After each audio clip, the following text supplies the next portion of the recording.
to Off the Shelf Manhwa Edition. Yes. Because this time I gave Knick Knack another manhwa to read. The first volume of the paper edition of Omniscient Reader's Viewpoint came out just last month.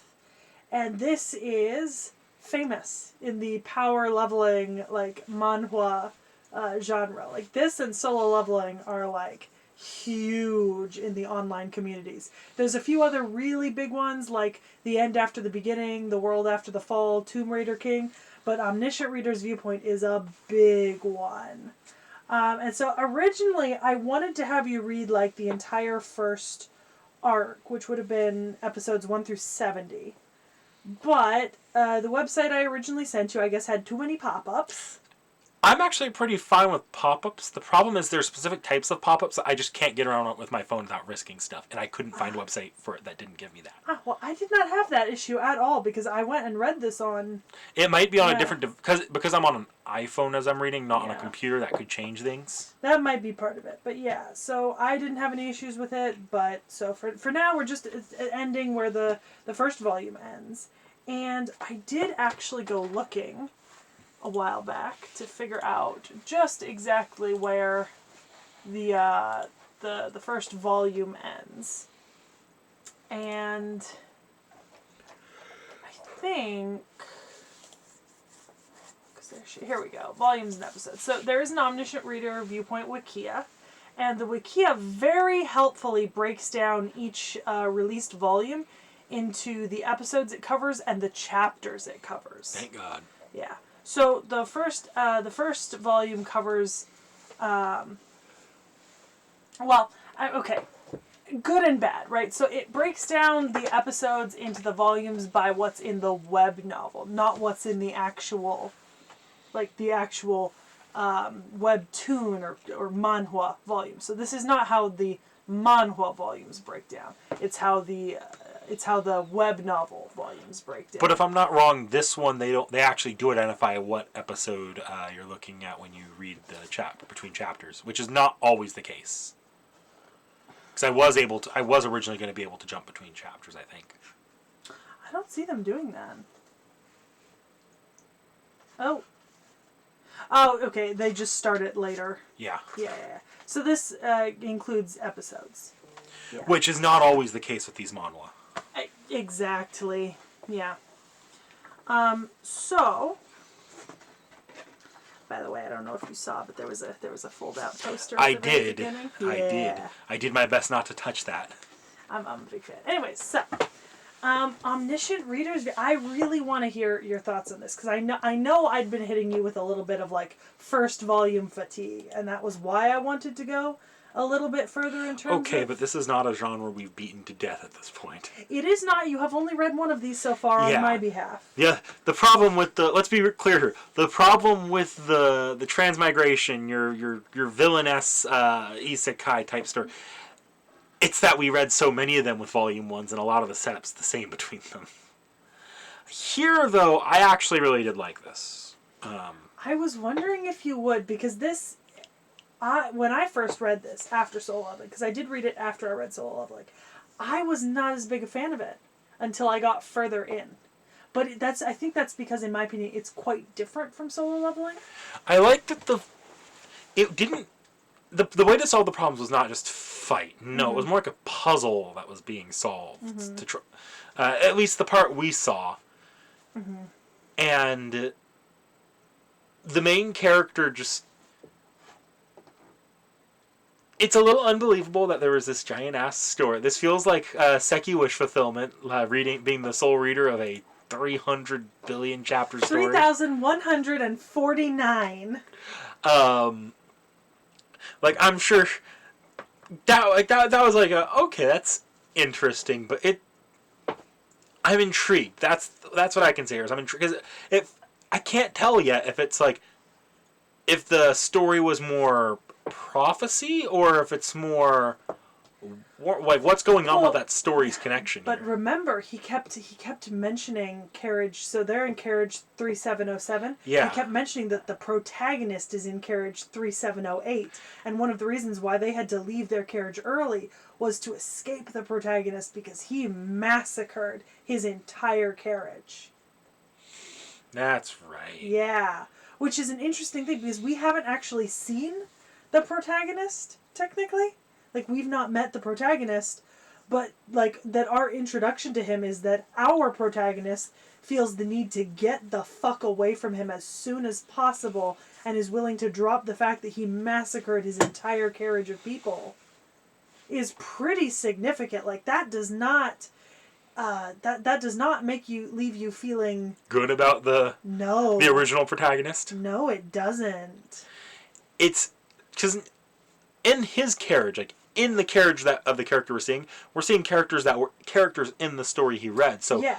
Was this person always a real person? Is this like the story being grafted onto reality? What's going on here? That's where I'm like, ooh, this is interesting. Yeah. And you remember the story is called 3 Ways to Survive the Apocalypse. Mm-hmm. The story he's reading. Yeah. Like, it would be different if, like, things were happening, but they weren't literally the same name, same people. But these literally are the same name, same people. He's like, I know this character. This character would later become this in, further into this story. Which is kind of significant. I mean, that's kind of... He's in a meta position, right? Where he knows kind of the meta of what's happening, and he recognizes these characters by their powers and abilities. And that's pretty significant. Also, I love the fact that he is now technically a mass murderer. Yeah. Because there was a mama cricket. It was a mama grasshopper, and so he killed like 120... Like, he found a glitch. That's what he did. Oh, he absolutely found a glitch. I don't even think he planned to find the glitch to become a mass murderer. But it's interesting that he did. Also, how do you feel about the whole sponsors twist? It's interesting. I don't feel like we know enough about what's going on. Yeah. For me to really... I mean, we know about as much as the other characters do. Yeah, yeah. The kind of that they've been given these sponsorship offers. I'm curious to see what that ties into, because this feels very much like something, like, there's a game being played here. Does it make you feel a little bit like maybe the gods are just using this world for their own amusement? Something like that, yeah. Yeah. Like they're just betting on characters and kind of handing out privileges to try to see what the most amusing fight will be. Let's just play Hunger Games with an entire ass planet. That is a little bit what it feels like. The other thing I found amusing was the little like mascot character that was like, you guys are all going to kill each other. You guys are all going to die. It gave me very Danganronpa vibes. I do, and they're like, and thus this character became known as a goblin. Yeah. It's really interesting because I think part of the reason why I knew about Omniscient Reader's Viewpoint is, so I got into solo leveling first, and I know that I'm pretty sure Omniscient Reader's Viewpoint is older than solo leveling, at least in terms of like being a finished story. Do you know what I mean? Mm-hmm. Like, because Omniscient Reader's Viewpoint started coming out in, let's see, Omniscient Reader's Viewpoint. Originally published 2018. Meanwhile, let me just give a quick...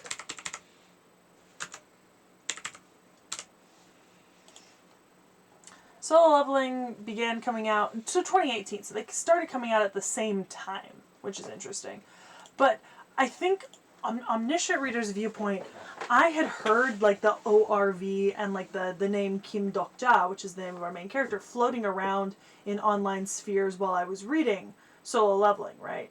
And one of the interesting things about them is, for some reason, they are constantly crossed over in fanfiction, right?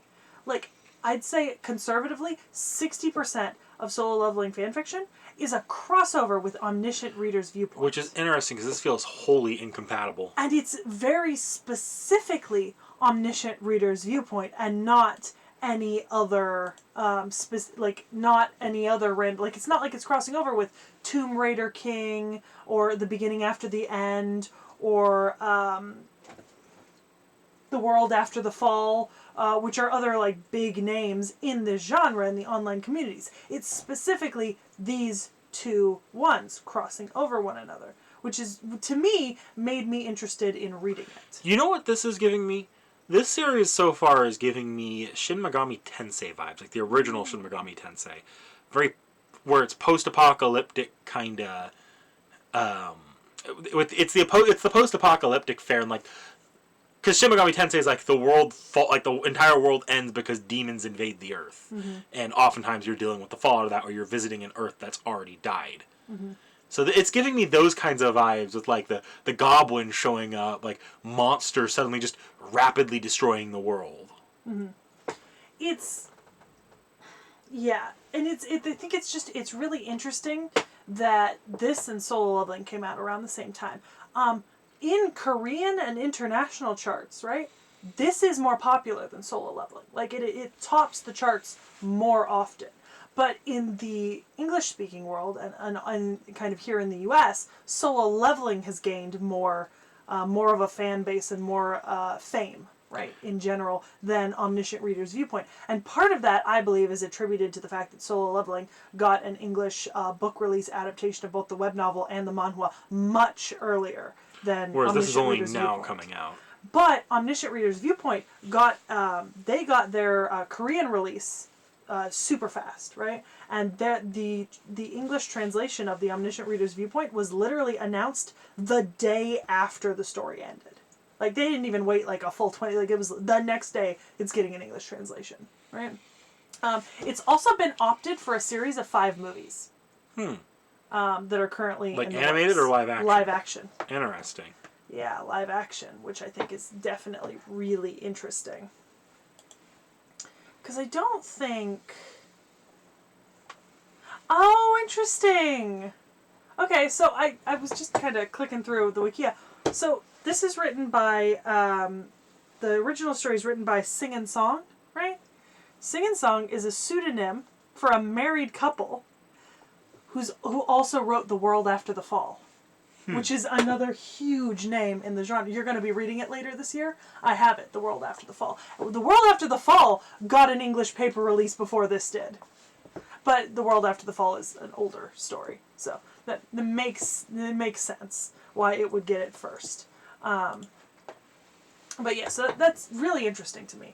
Because this also takes a much darker turn than Solo Leveling does. Like this goes hard into this whole like people are going to die and have died brutally in front of us for literally no reason other than they talk too much. Like it's impactful to know that what's going on in that train car is happening pretty much all over the world at once, and they even say it, being in that train car they were kind of lucky. Yeah, because they're in a limited space with a relatively small amount of people. Like, and I love the fact that they've established that this is happening all over the world. Because could you imagine? Like, imagine this happening on an airplane in midair with 500 people on it, you know? How terrifying would that be? How do you even do it? The captains have to get up and kill someone. Yeah. So either you have no captain immediately, or you murder the captain, or the captain has to get up and leave the plane flying directionless, falls off course, there's probably no transmissions. That plane is fucked either way. Yeah. Submarines? Military submarines? Naval ships? Other metro trains, sleeper trains, prisons. I mean, we're seeing it in a train car, but the devastation on a global scale of this is unconceivable. In my opinion, like it's just hard to think about.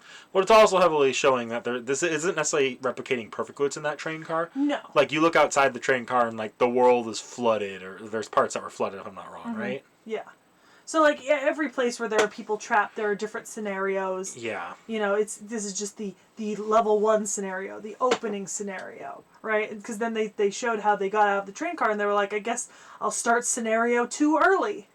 Because they were supposed to be basically Yeah. They're supposed to not have, like, they're supposed to have to leave the train car and then make their mad sprint. Yeah.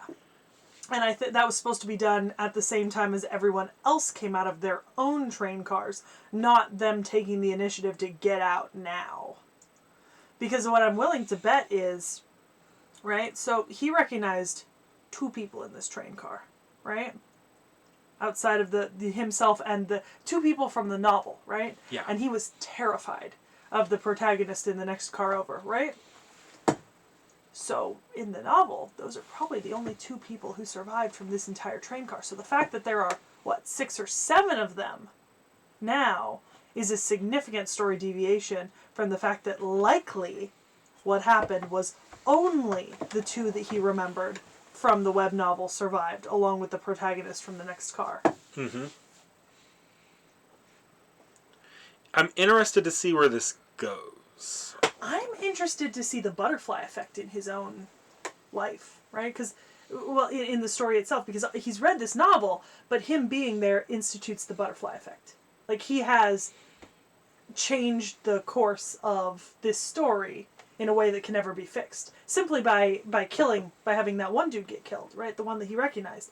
With him dying, the story has changed, right? So how long will it be before his reader's viewpoint isn't actually helping all that much? Or will it always continue to help? And if so, why would it always continue to help? Mm-hmm. If he's actively changing the story as it goes. Like, is he essentially taking the space in the story of the white-haired delusional demon dude? And if so, what about the 3 or 4 extra people that he saved on the train car? Who are they taking the place of? Did someone else die in their place to give them that spot? Or has he just introduced 4 new people, to this world? Are they going to die? I never got past this. Really? When I read the online manga. I don't remember why, but I think it was at the time when I was just getting into something else, and so I didn't continue reading. So I've not read past this. Anything past this would have been new for me too. This is clicking with me more. I think if you remember, we recorded Solo Leveling for the anime. I was like, Yeah. Fight scenes don't necessarily do it for me as much in printed format. But there's not really a fight scene. Yeah, this isn't fight scene so far. At least this is more like it's either intrigue or suspense, which do work for me. Yeah, and I mean, there will certainly be fight scenes, but this first volume, no, not really. And I don't know, it's just fascinating. Like, I'm really excited for this. So I think moving forward, like beyond this book, I'm definitely going to divide us up by arc. So you guys are not always going to see me with a physical copy because the next couple volumes aren't coming out for a couple months. But we'll definitely be reading it by arc from here on. Even if that means that sometimes when I'm hanging out with Nick Nack, he's going to have to take my phone and read this shit on my phone or something. You know what I mean? Unfortunately, you don't read Korean, or I'd just link you to the Kakao Talk page. Yeah, no, I don't read Korean. Yeah. But yeah, I'm super excited for Omniscient Reader's Viewpoint. I didn't think I would be, but I'm really excited. And this marks the beginning of so last year we did a bit of a sort of transmigration otome thing where you read a bunch of them. My plan this year is to do something similar but not as intensive.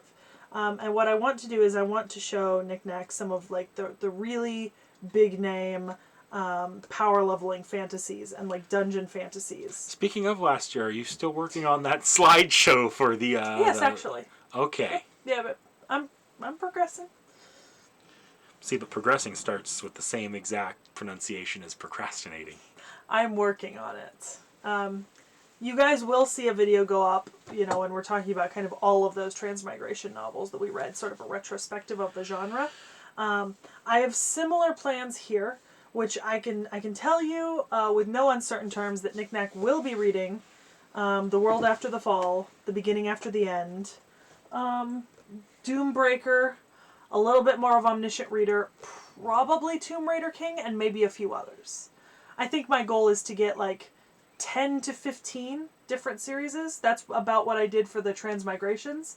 and I'm currently going through like a list of about 100 of them and like reading them, double checking, like checking like how popular they are, how well they fit certain tropes and stuff like that, and kind of whittling down a list. And I think the plan is to kind of have you do one of these every like 3 or 4 other books we do. That way you get a break in between. And largely outside of this Omniscient Reader, I'll be giving you multiple volumes so that you actually get a decent look at the story for each of them. So look forward to that. We will be back with more power leveling fantasies like Omniscient Reader. Solo leveling technically counts as well, and we will be back with more solo leveling. Of course, both the anime and the manhwa review. Do you have anything else you want to say about Omniscient Reader's Viewpoint? Not really. Okay. Then we will be back with more manga and manhwa. See you next time. Bye.